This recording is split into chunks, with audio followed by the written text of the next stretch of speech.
그때부터 지금까지 아직까지는 흔들리지 않고 지켜오는 것이 있습니다. 그게 뭐냐면 행복누림교회의 목적, 행복누림교회의 존재 이유는 성경을 통해 하나님을 바르게 이해하고 하나님의 은혜를 누리는 삶을 사는 것이 성도다. 그 성도들의 모임이 교회가 되어야 한다는 생각을 아직까지는 흔들리지 않고 있습니다. 쉽게 결정한 것도 아니었고 저 혼자만 결정한 것도 아니었습니다. 함께 성경 공부를 하던 분들 의견도 있었고 제 아내도 동의를 해줬고 저도 동의를 했기 때문에 그런 가치관으로 그런 목적으로 행복누림교회가 시작돼서 2년 넘게 걸어오고 있습니다.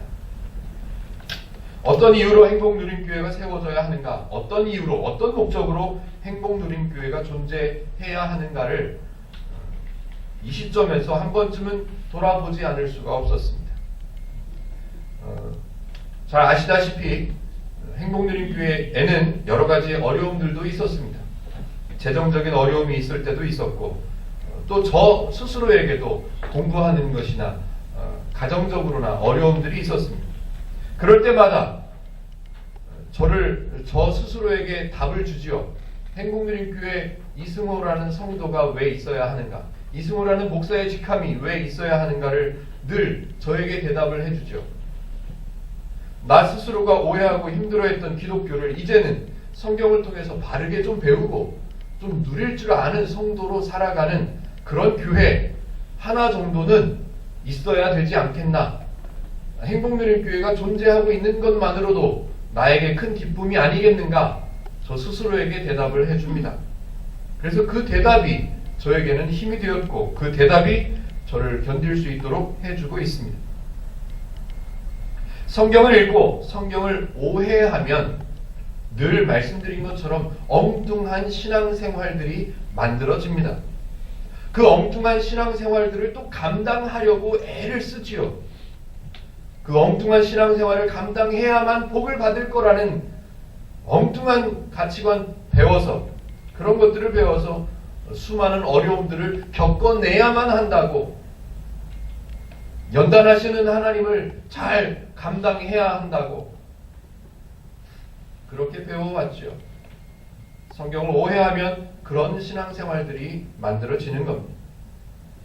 특별히 한국교회의 성도분들은 더 열심을 내지요. 그 이유는 여러 번 말씀을 드렸습니다. 예를 하나만 들어보지요. 특별히 한국교회의 성도분들은 전도해야 한다는 말을 참 많이 합니다. 교회에서도 또 성도들의 모임 속에서도 늘 강조를 합니다. 전도 많이 해야 된다고, 전도를 많이 해야 된다고. 그래서 교회에서 상도 주죠. 전도왕 이런 성경적이지 않는 단어들이 만들어졌죠. 전도왕. 그런 말이 왜 나왔는지는 모르겠습니다. 성도들이 전도를 해야 한다고 말하는 이유는 뭘까요? 좀 냉정하게 답을 한번 해보시죠. 성도분들이 전도해야 한다고 말하고 전도를 많이 하는 것이 좋은 것이라는 주장을 하는 이유가 뭘까요? 좀 냉정하게 생각해 봤습니다. 첫 번째는 하나님의 명령이라고 배워왔기 때문에 그렇고요. 두 번째는 하늘의 상급이 있기 때문이다. 하늘에서 받을 상급 중에 가장 큰 상급이 뭐다? 전도의 열매를 맺은 후에 받는 상급이다. 죄송합니다만 성경에 그런 말씀은 없습니다. 성경에 그런 원리도 없습니다. 그런데 성도분들은 그렇게 생각하고 있습니다. 성도분들은 그렇다 쳐요. 교회는 왜 전도를 해야 한다고 부르짖어 댈까요? 교회는 전도하려고 총력을 기울이죠. 목적이 뭘까요? 아픈 이야기지만 가장 큰 이유는 목회자의 욕심이고요. 외형적으로는 교회의 규모를 키우는 것이 목적이고요. 사회적으로 큰 영향력을 끼칠 수 있는 교회가 되기 위한 것이 그 이유입니다.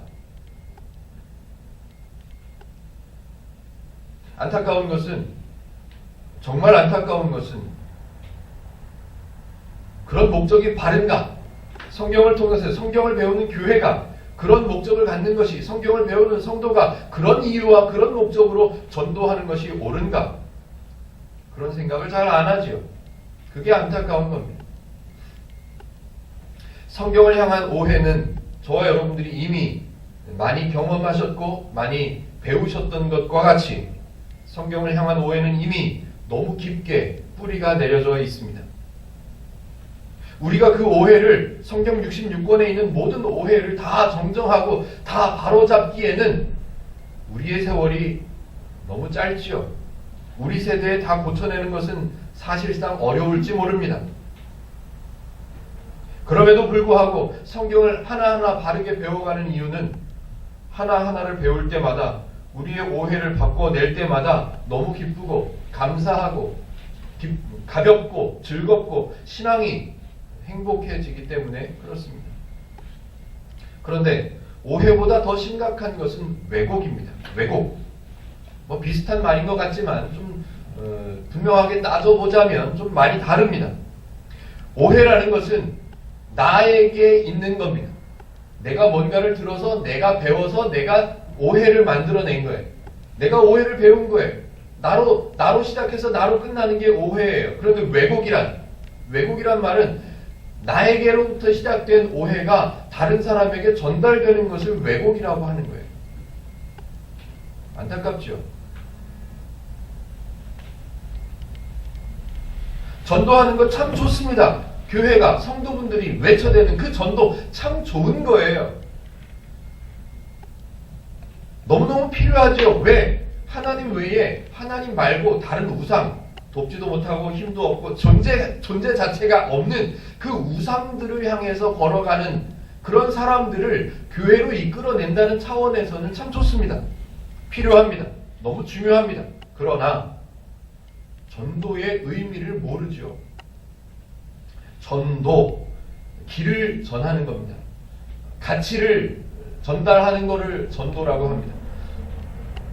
바른 이치, 사람이 살아가는 바른 이치, 좋은 진리, 좋은 길, 이것을 전하는 것을, 전달하는 것을 전도라고 합니다.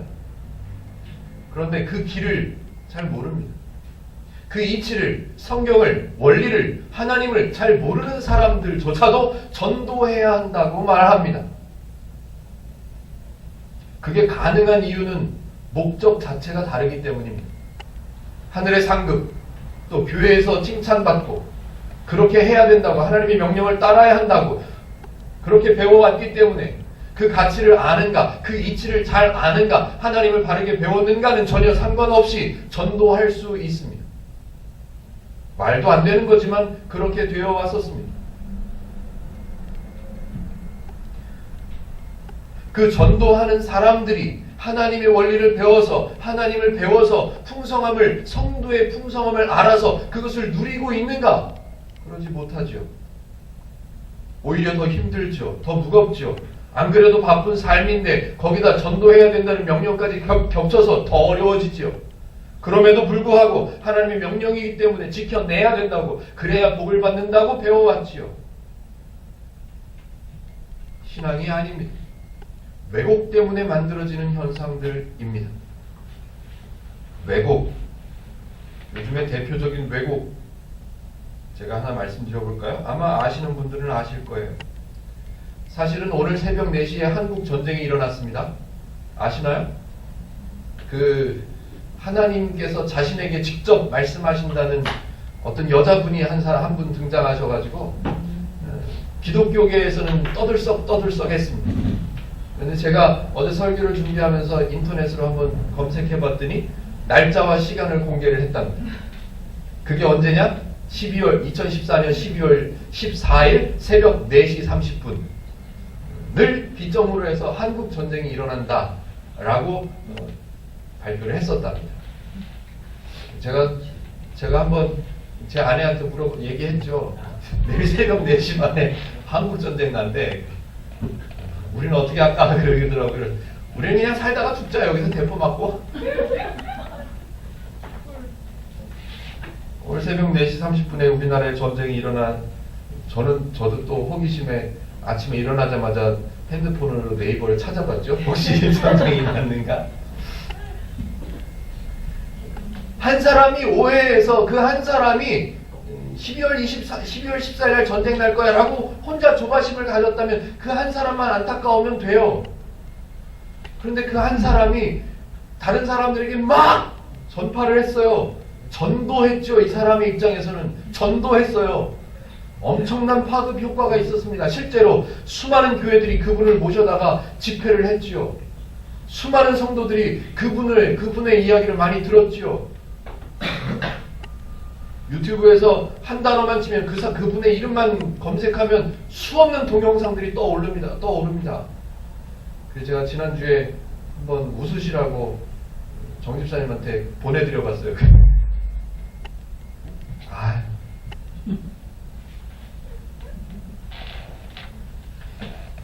적지 않은 교회들이 그분을 모셔서 강연을 하게 했습니다. 그 교회들에서 설교하는 목사님들이 계셨겠죠. 그 목사님들은 그분을 어떤 생각으로, 어떤 목적으로 그런 분을 모셔서 그 성도분들을 그 이야기를 듣게 하셨을까요? 저 개인적으로는 참 아픈 소식입니다. 이단이라고 하기도 아깝습니다. 들어보면 말도 안 되고 들어보면 거의 코미디입니다. 그런데 성경을 잘 모르는 사람들에게는 그런 이야기가 혹하게 다가올 수밖에 없는 겁니다. 성경을 사람들은 어렵다고 말하죠. 그래서 성경을 연구하고 성경을 먼저 이해해서 가르치는 일을 하는 하나님의 종들, 하나님의 종이라고 말하지도 않죠. 하나님의 종님들, 하나님의 사자들, 그런 특별한 하나님의 부르심을 받은 목회자의 영역이다. 뭐는 성경을 공부하는 일, 성경은 어렵기 때문에 그 일은 특별한 부르심을 받은 목회자들이나 하는 일이다 라는 생각이 상식적인 말처럼 전해 내려왔지요. 그렇게 배워왔지요. 그래서 있지도 않은 목회자의 권위를 내세우느라고 목에 힘을 줘왔던 그런 시대가 있었지요. 성경은 어렵다라는 고정관념이 만들어낸 결과들입니다.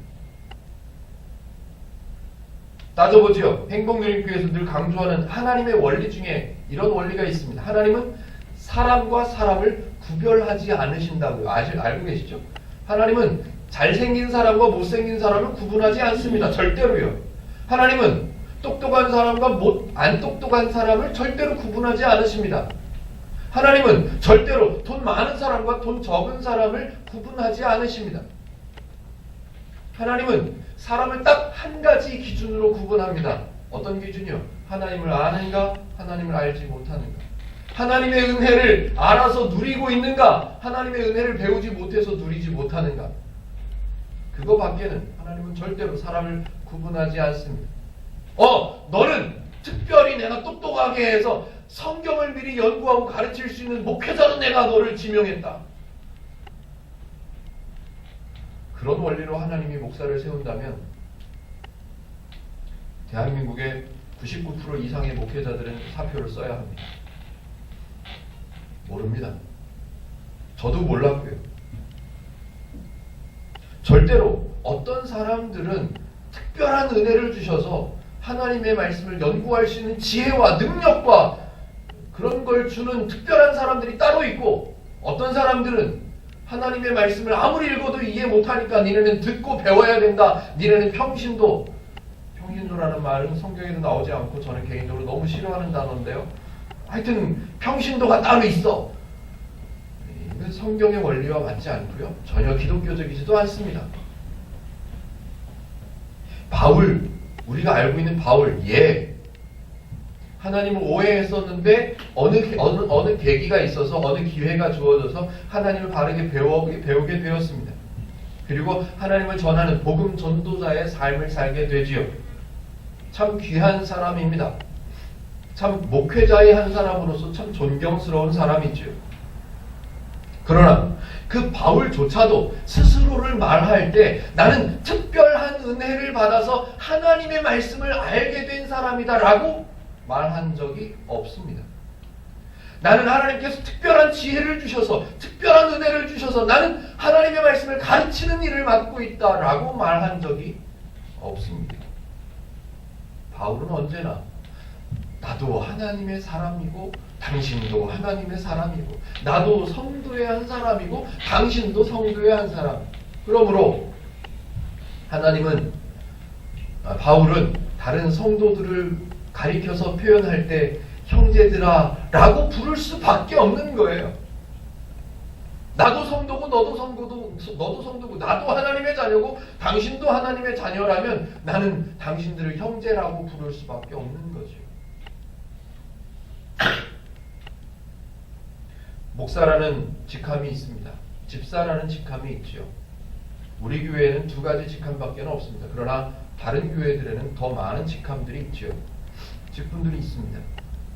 목사와 집사라는 호칭은 성경을 가르칠 수 있는 특별한 은혜를 받은 사람과 성경을 들어야만 알 수 있는 특별한 은혜를 받지 못한 일반적인 사람을 구분하는 기준으로 그 호칭이 사용되는 것이 절대로 아닙니다. 그렇게 사용되어 왔었지요. 그러나 성경의 원리에 비추어 봐서 전혀 그런 근거가 없습니다. 목사와 집사라는 호칭은 그저 맡은 일을 구분하기 위한 호칭일 뿐입니다. 그래서 제가 좋아하는 행복누림교회 목사를 표현하는 지칭하는 제가 좋아하는 표현이 있죠. 설교하는 성도라고 저는 어디 온라인에 글을 쓸 때는 그렇게 마지막을 기록합니다. 저도 행복누림교회 성도의 한 사람인데 저는 성도의 한 사람인데 제가 맡은 일은 여러분들은 돈을 벌고 일하는 일을 하시는 거고 제가 맡은 일은 성경을 미리 연구해서 여러분들을 바른 성도로 세우는 일을 저는 맡은 것뿐입니다. 지금은 이제 웃으면서 얘기할 수 있지만요. 성도들을 향한 축복권과 저주권을 목회자는 갖고 있어서 하나님의 종이기 때문에 잘 섬겨야 하고 축복권을 갖고 있는 목사님의 말씀에 순종해야 축복을 받게 되고 저주권을 갖고 있는 목사님의 말씀에 순종하지 않으면 벌을 받게 되고 그런 말도 안 되는 신앙을 갖고 있었던 시대도 있었지요. 멀지 않습니다. 수십 년 전이에요. 그죠? 바울은 절대로 나는 성경을 많이 알고 특별한 은혜를 받아서 너는 아직 모르고 너는 특별한 은혜를 받지 못해서 이렇게 사람들을 대하는 그런 모습이 전혀 등장하지 않습니다. 바울은 그저 오해와 왜곡 때문에 힘들어하고 있는 그들을 형제라고 부르면서 하나님의 은혜를 누릴 줄 아는 성도가 되도록 돕기 위해서 편지를 쓴 것뿐입니다. 14절 이제 한번 읽어보죠. 14절 바울이 이렇게 말하죠. 내 형제들아 너희가 스스로 선함이 가득하고 모든 지식이 차서 능히 서로 권하는 자임을 나도 확신하노라. 너나 나나 똑같다는 말이에요.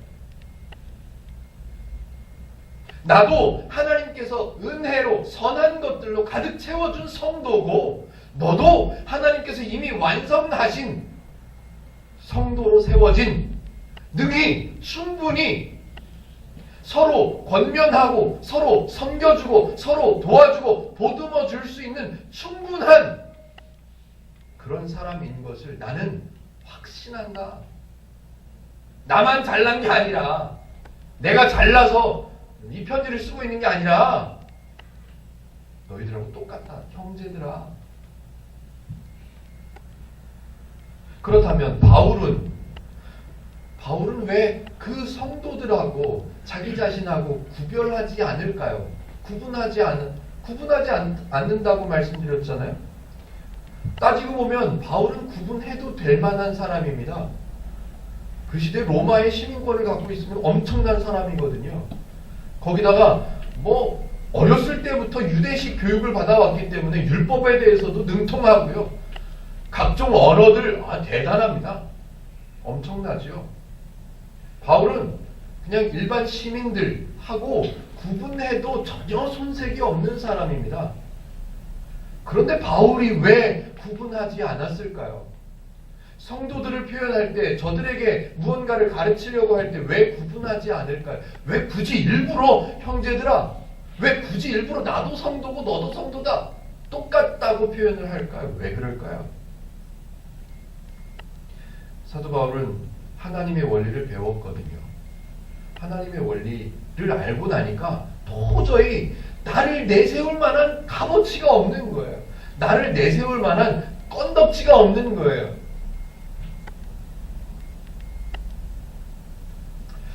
죄인을 성도로 세우기 위해서 하나님은 은혜의 원리로, 아무것도 따지지 않으시고요, 은혜의 원리로 성도로 만들어 내셨습니다. 그 중에 한 사람이 자기예요. 자기 자신이에요.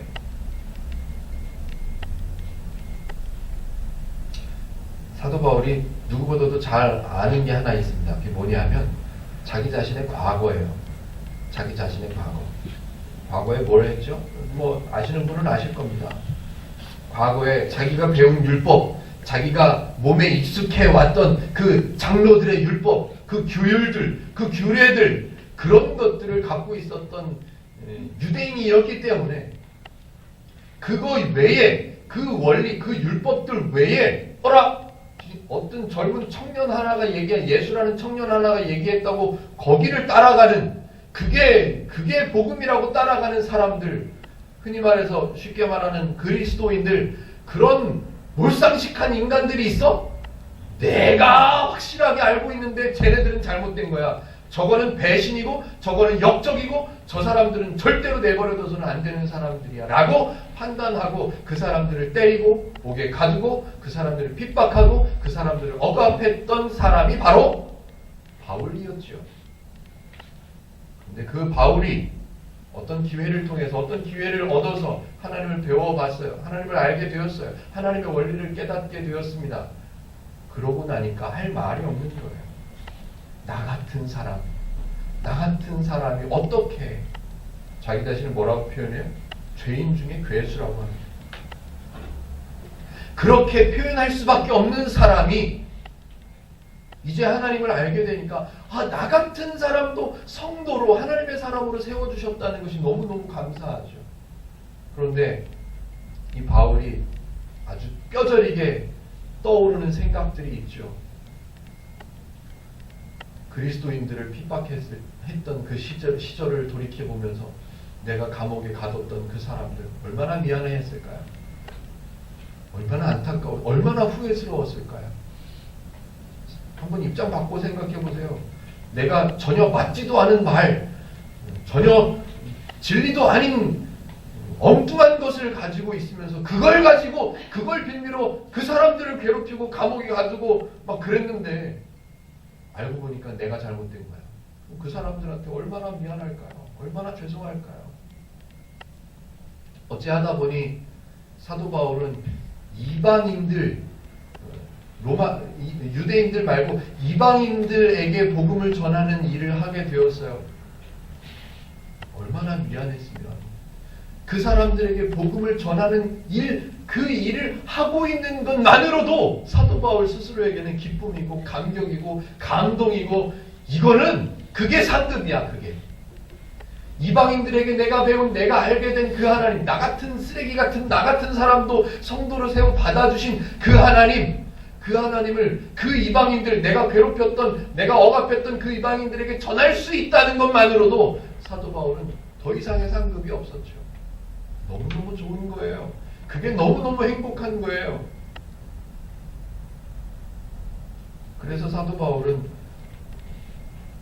그게 은혜라고, 그게 상급이라고, 이미 다 받았다고 그렇게 말하지요.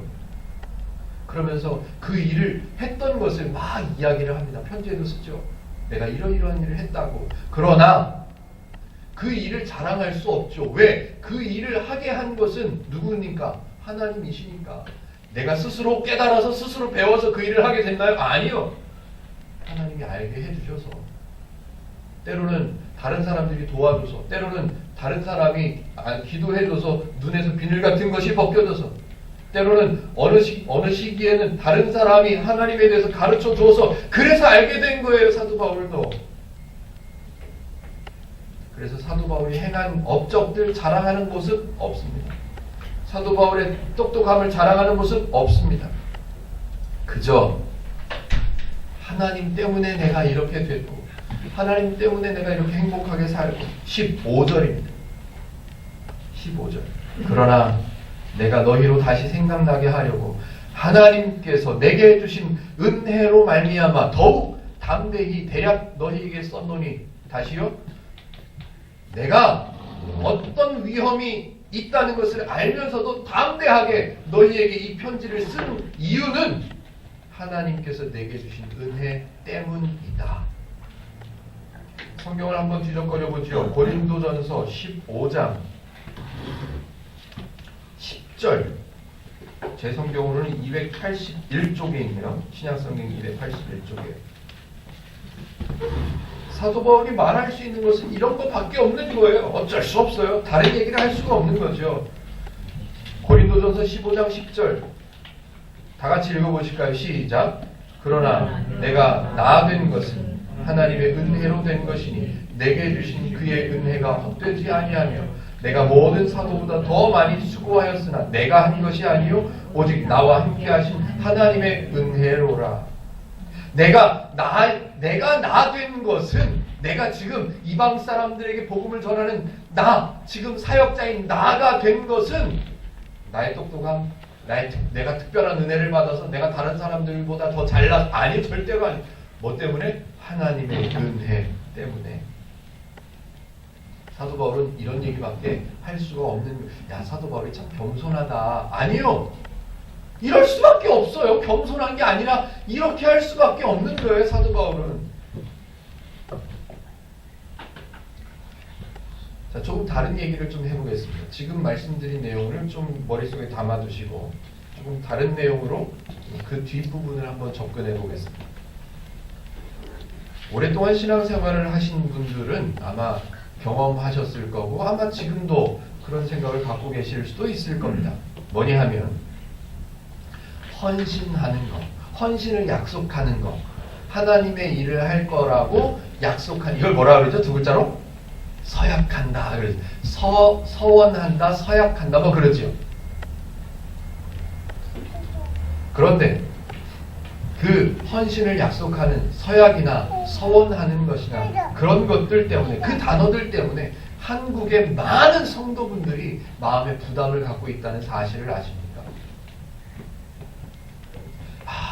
내가 중고등부 시절에 또는 청년 시절에 찬양 집회를 갔는데 너무너무 은혜스럽고 너무너무 감동이 돼서 내가 두 손을 들고 하나님 앞에 서원했던 것이 있다. 하나님의 일을 하기로, 선교사가 되기로, 목회자가 되기로 내가 하나님 앞에 약속했던 것이 있는데 사실은 지금은 내가 그렇게 살지 못하고 있다고. 언제 하나님이 그 약속을 지켜내라고 나를 때리실지 모르겠다. 라는 불안함을 갖고 사는 사람들이 한둘이 아닙니다. 혹시 마음에 찔림이 있으신 분이 계십니까? 아이고, 내가 하나님 앞에 그렇게 약속했었는데 중학교 때, 고등학교 그런 간증하는 것도 아마 들어보셨을 거예요. 내가 어렸을 때 서약을 했었는데 하나님이 그걸 기억하시고 내 사업을 망하게 하셔서 내가 지금 목회자가 됐다고. 서약이나 서원 뭐 이런 거에 대해서는 구약 성경을 공부하게 될 때 또 자세하게 설명을 드릴 겁니다. 자세한 설명은 그때 가서 하는 걸로 하고요. 그렇다면 그 사람들이 두 손 들고 약속할 때 말했던 하나님, 제가 앞으로 하나님의 일을 하겠습니다 라고 말하지요. 그 하나님의 일이라는 게 도대체 뭘까요? 하나님의 일. 사람들이 흔히 표현하는 그 하나님의 일이라는 건 도대체 뭘 두고 하나님의 일이라고 할까요? 그리고 그 하나님의 일이라고 말하는 그 일들은 도대체 누가 하는 걸까요? 설교하는 게 하나님의 일입니까? 그러면 설교하는 일은 누가 하는 겁니까? 특별한 사람? 말이 안 되잖아요. 지금 말씀드린 내용으로 비추어 보면 말이 안 되잖아요. 특별히 하나님께서 음성을 듣게 하셔서 세우신 사람, 아까 얘기한 그 여자분 참 안타깝고 불쌍한 분이지만 하나님의 특별한 음성을 자기는 듣는데요. 자기에게만 말씀하신대요. 특별한 경험을 체험해서 하나님의 일을, 나는 하나님께서 특별한 경험을 하게 해주셔서 나는 하나님의 일을 하는 사람이다라고 말하는 사람들이 얼마나 많습니까? 거기에 성경의 원리를 하나 들이대보지요. 하나님은 사람을 구분하지 않으신다.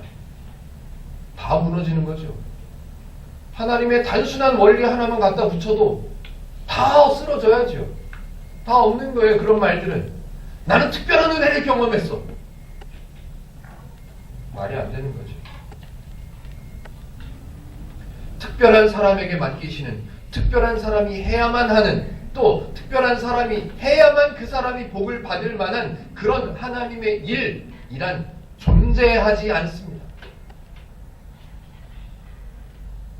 하나님의 특별한 일, 그 일을 맡을 만한 특별한 사람이 존재하지 않는다는 얘기는 여러 번 했습니다. 여러 번. 그 이유에 대해서 여러 번 했습니다.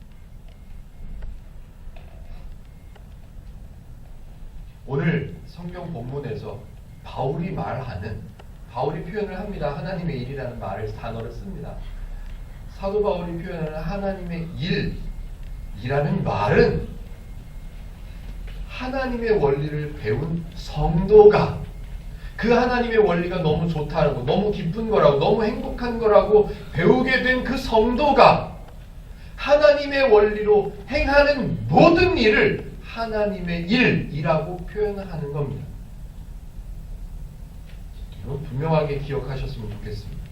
하나님의 원리를 갖고 있는 성도가 하나님의 원리가 좋다는 것을 알아서 그 하나님의 원리로 행하는 모든 일들을 바울은 하나님의 일이라고 표현하는 겁니다. 하나님의 원리를 갖고 있는 배운 사도 바울이 하나님의 일이라는 표현을 써서 그 하나님의 일을 감당하는 특별한 사람을 말할 리가 없잖아요. 그런데 왜 우리는 성경을 읽고 하나님의 일이래 라는 문장만 읽으면 우리는 왜 긴장하는 거예요? 우리는 왜 특별한 사람들을 생각하는 거예요? 왜 특별한 은혜를 생각해야 되냐고요?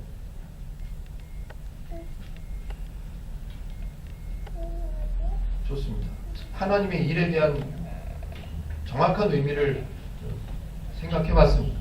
하나님의 원리를 배운 성도가 하나님의 원리로 살아가는 모든 것을 하나님의 일이라고 표현했습니다. 그렇다면 그 하나님의 일은 누가 하는 거죠? 저는 개인적으로 여러분들도 아시다시피 컴퓨터를 조금 합니다. 중학교 때부터 어떻게 하여튼 때를 써서 컴퓨터를 하나 얻어서 그때부터 게임에 몰입해서 살다가 보니 조금 성장하면서 컴퓨터에 흥미를 느끼고 컴퓨터의 여러 가지 방면에 이렇게 손을 대봤었습니다. 그래서 컴퓨터 전문인 선교사의 사역도 해봤었습니다. 태국에 가서 모든 선교사님들을 모여놓고 컴퓨터를 가르치기도 하고 고쳐주기도 하고 홈페이지를 만들어드리기도 하고 같이 갔던 팀 중에 여자분들은 또 사모님들을 모셔다 선교사님 사모님들을 모셔다 놓고 밤새도록 아래 한글을 가르쳐드리고 주보 만드는 방법 이런 것들을 가르칩니다. 그런 일을 해왔었습니다. 그러다 보니 행복누림교회를 시작하면서도 적지 않게 도움이 되었었습니다. 실제적으로 도움이 되었었습니다. 그리고 컴퓨터 때문에 어려움을 당하고 있는 사람이 있으면 저는 기쁘게 가서 도와줬습니다. 도와줄 수 있다는 것이 저에게는 기쁨이었습니다. 아유, 저분이 컴퓨터를 사야 되는데 좀 어렵대. 그냥 사면 늘 바가지를 쓴다는 걸 제가 알기 때문에 가서 도와주죠. 도와드립니다. 때로는 어떤 분은 우리 교회하고 상관없는 분들을 도와드리면 수고비라고 봉투도 좀 챙겨주시고 아유 좋지요. 컴퓨터를 필요로 하는 사람이 있는데 그 사람이 잘 모른다. 근데 나는 할 수 있다. 그래서 저는 도와줄 수 있는 거죠. 그게 하나님의 원리이기 때문에 저는 그런 일을 하는 겁니다. 기쁘게, 무섭지 않게, 무겁지 않게, 부담스럽지 않게 저는 해줄 수가 있습니다. 그런데 어떤 분들은 또 목사님이 이런 거를 도와주시면 어떡하냐고 라고 말하는 사람들도 있습니다. 이게 옛날에 있었습니다. 저는 제가 먼저 할 수 있는 일, 제가 할 수 있는 일을 필요로 하는 사람이 있다면 저는 도와주고 싶은 거예요. 기쁘게 도와줄 수 있어요. 이런 원리가 하나님의 원리인 겁니다. 설교. 저는 개인적으로 모태신앙이었지만 성장하면서 대학생 신학대학교를 들어갔으니까요. 신학대학교에 들어가서 강의를 들으면서 늘 고민했던 것이 많았습니다. 성경이 이런 거면 도대체 왜 배우지? 왜 신앙생활을 해야 되지? 뭐 이런 물음표들이 너무너무 많이 생겼었습니다. 그래서 쉽지는 않았습니다. 무거웠죠. 신앙생활이 무거워져야 된다고 배웠으니까요. 그런데 성경을 바르게 배우다 보니, 성경을 다시 배우다 보니, 우와, 성경은 너무 하나님은 너무 좋으신 분이고 기독교가 너무 좋은 거예요. 그걸 알게 되니까 그걸 가르쳐주고 싶은 마음이 굴뚝처럼 일어나요. 그래서 다른 교회에서 부목사로 사역하고 있음에도 불구하고 목요일마다 논산까지 와서 성경 공부를 좀 하자고 얘기하는 요청에 저는 뭐 주저하지 않고 그러자고. 매주 한 번씩 논산에 와서 성경 공부를 했지요. 왜 했을까요? 내가 좋아서. 왜 했을까요? 내가 하고 싶어서. 하고 싶은데 하고 싶어서 안달이 나 있는 사람에게 누군가 와서 해달래. 이거는 뭐 왜 하냐고요? 좋아서 했지요. 왜 하냐고요? 기뻐서 했지요. 해외 선교사, 그 귀한, 그 엄청난 일 누가 할까요? 하고 싶은 사람이 해야지요. 해외에 나가서 하나님을 가르치고 하나님을 전하는 일을 하고 싶은 사람, 그 일이 기쁜 사람, 그 일이 무겁지 않게 느껴지는 사람, 그 사람이 하는 거지요.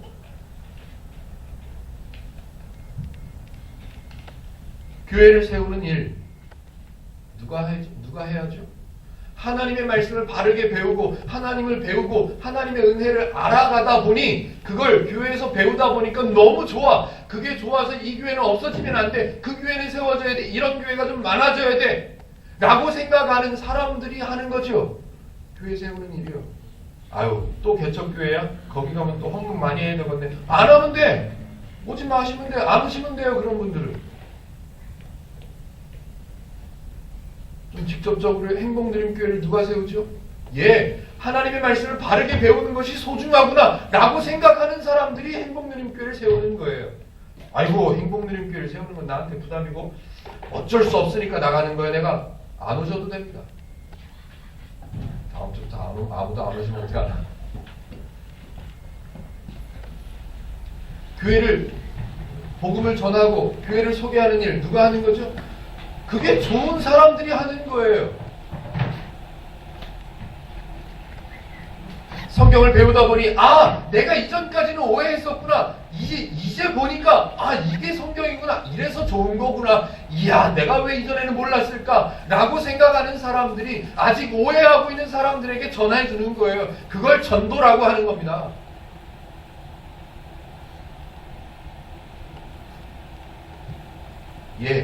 사도 바울이 표현하는 것처럼 사도 바울 그 사람은 복음 전하는 일을 했던 사람입니다.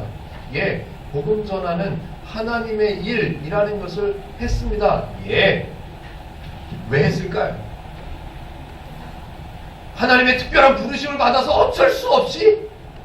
그래서 바울이 복음을 전했을까요? 아니요. 왜 했냐고요? 좋아서 했습니다. 왜 했냐고요? 기뻐서 했어요. 그 일을 하는 것이 본인에게는 너무 좋고 심지어는 그 일이 너무너무 좋아서 그 일을 하다가 감옥에 갇히는 일이 생겨도 그게 너무너무 좋은 거예요. 억지로요? 사명감으로요? 하나님의 명령이기 때문에 못합니다. 못해요.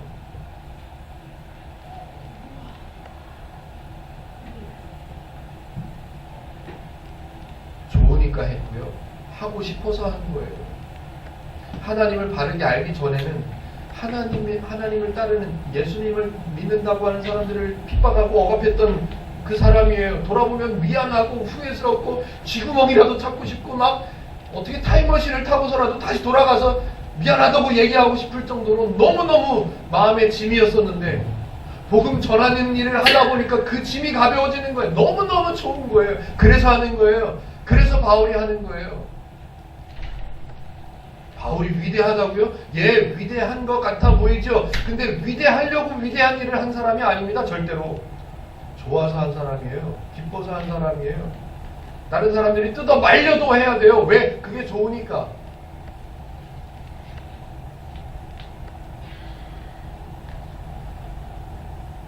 사도 바울이 복음을 전하면서 실제로 많은 어려움에 처했었죠. 감옥에도 가둬지기도 하고요. 우물, 땅굴 속에 이렇게 던져지기도 하고요. 매를 맞기도 하고요. 굶겨지기도 하고요. 추운 데서 자야 되기도 하고요. 그런 일들을 많이 경험했지요. 그런데 내가 이런 어려움들을 잘 감당하고 견뎌내면서도 복음을 전해노라 라고 자랑하는 모습이 한 군데도 없습니다.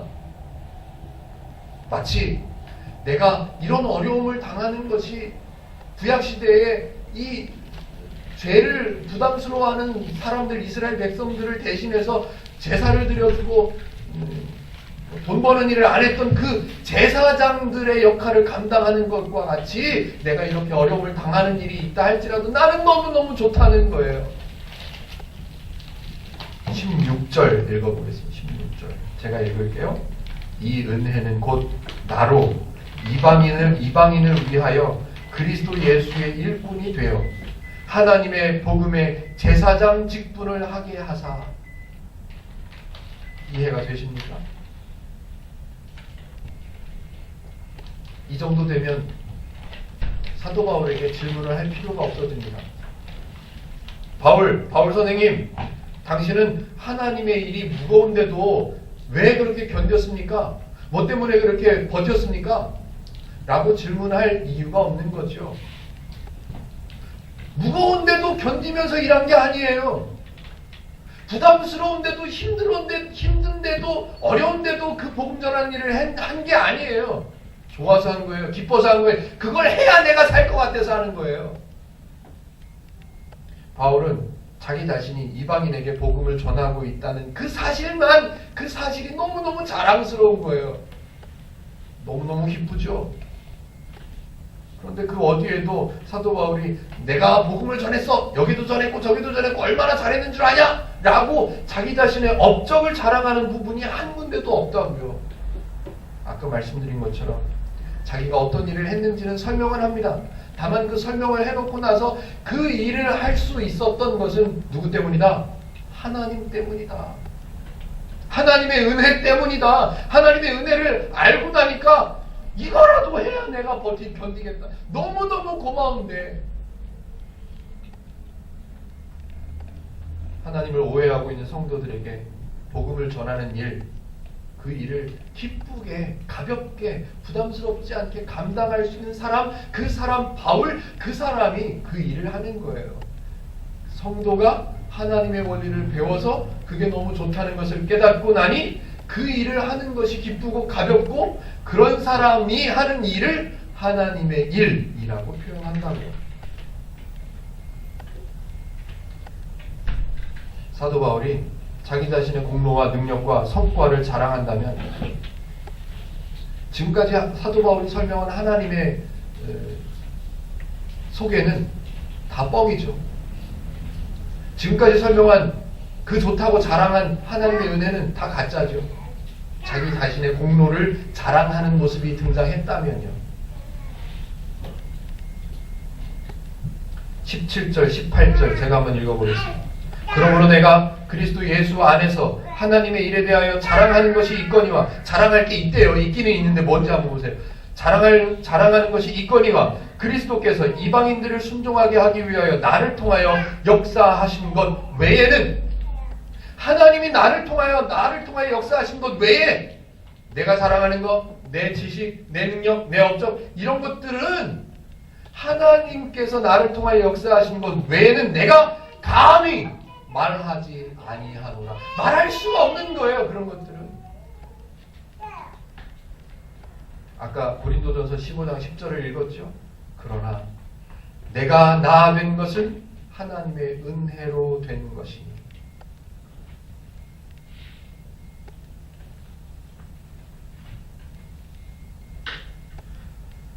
사도 바울도 많은 일을 했습니다. 그러나 사도 바울도 잘 알지요. 그 일들을 내 능력으로 감당한 것이 아니라는 것을. 내가 하나님의 원리를 배웠어요. 내가 알아서 내가 스스로 공부해서 깨달았나요? 아니요. 자기가 공부한 것들은 다 똥이라고 그랬어요. 그리고 사도 바울은 다른 사람들의 도움을 받아서 배우고, 다른 사람의 도움을 받아서 먹기도 하고, 다른 사람들이 연보해줘서 근근히 생활하기도 하고, 그 일들을 다 하나님께서 이끌어 주셨음을 잘 알기 때문에, 하나님의 은혜 때문에 되어졌다는 것을 잘 알기 때문에 19절을 이야기하는 거예요. 18절 후반부부터 제가 한번 읽어보죠. 18절 마지막 부분입니다. 그 일은, 자기가 해왔던 그 일들, 하나님의 은혜로 감당했던 그 일들은 말과 행위로, 다른 사람의 말로 나는 배웠고, 다른 사람들의 행위로 나는 도움을 받았고, 표적과 기사의 능력으로 하나님께서 은혜로 특별한 일도 경험하게 해주셨고, 그런 능력으로, 성령의 능력으로 이루어졌으며, 그리하여 내가 예루살렘으로부터 두루 행하여 일루리곤까지 그리스도의 복음을 편만하게 전하였노라. 내가 전하긴 전했어. 예루살렘에서부터 일루리곤까지 전하긴 전했어. 그런데 내가 전하는, 나를 자랑하고 싶은 게 아니라 그 일이 가능하게 하신 분은 하나님이시다. 이걸 자랑하고 싶다는 거예요. 일루리곤, 좀 어색한 단어죠. 그래서 도움을 드리려고 제가 지도를 좀 꺼내보려고 했는데 설명만 해드릴게요.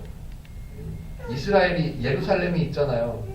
이게 홍해가 있고요, 사해가 있고, 뭐 갈릴리 바다가 있는 그 바로 옆에 예루살렘이 있어요. 그 예루살렘에서부터 바다를 건너서, 육지로 갈 수도 있지만 바다를 건너서 저 이탈리아까지 가려면 한참을 배를 타고 건너가야 되고, 비행기 타고 제가 가보니까 4시간 정도 갔거든요. 4시간, 5시간. 터키에서 이탈리아까지 4시간 정도 갔는데, 이탈리아 그 장화 모양으로 되어 있는 이탈리아 바로 옆에 있는 바다 건너편에 일루리곤이라는 곳이 있어요. 그러니까 예루살렘에서부터 소아시아 지역 전체를 사도 바울이 돌아다니면서 복음을 전했는데, 여기까지 내가 갔다. 편만하게 하나님의 복음을 전했다. 뭐 때문에? 뭐 덕분에? 하나님의 은혜 덕분에. 하나님의 은혜를 바르게 알게 되면, 그 은혜를 알게 된 성도가, 야! 하나님의 원리가 너무 좋구나. 이 원리로 살아야 되는 거구나. 행복할 수 있는 방법이 하나님의 원리구나를 알게 돼서, 그 성도가 그 하나님의 원리로 살아가는 것. 저 사람이 나를 좀 힘들게 해? 아니, 저 사람은 아직 몰라. 하나님의 은혜가 없잖아. 은혜를 모르잖아, 저 사람은. 나는 하나님의 은혜만큼이나 받은 사람이니 저 사람은 좀 덮어줘도 되겠네? 용서해줘도 되겠네? 이렇게 하나님의 원리로 살아가는 것, 이것을 하나님의 일이라고 설명하고 있는 겁니다. 하나님의 일, 특별한 사람이 하는 게 아닙니다.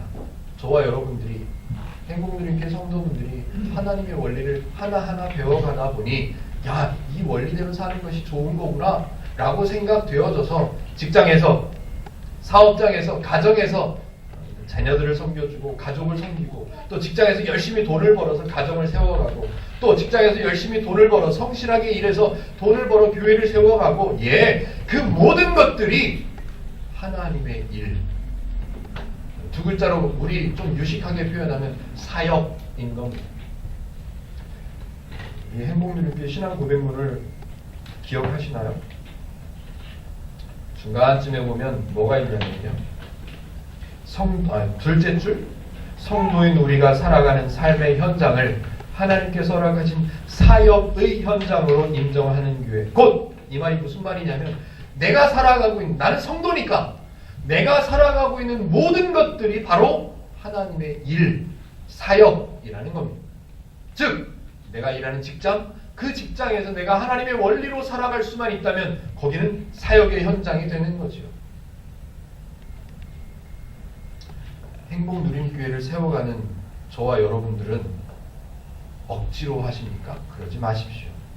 힘들게 하십니까? 그러지 마십시오. 행복누림교회에서 하나님의 말씀을 배우고 하나님의 원리를 배우다 보니 야, 내가 했던 오해들은 없어져야 되겠구나, 너무 좋구나 라고 생각된다면 그 교회를, 그 원리를 전하는 거예요. 그 교회가 없어지면 안 될 것 같아서, 그 교회가 필요해서, 그 교회가 있다는 것이 나에게는 기쁨이 되면 그 교회를 세우는 힘을 쓰는 거죠.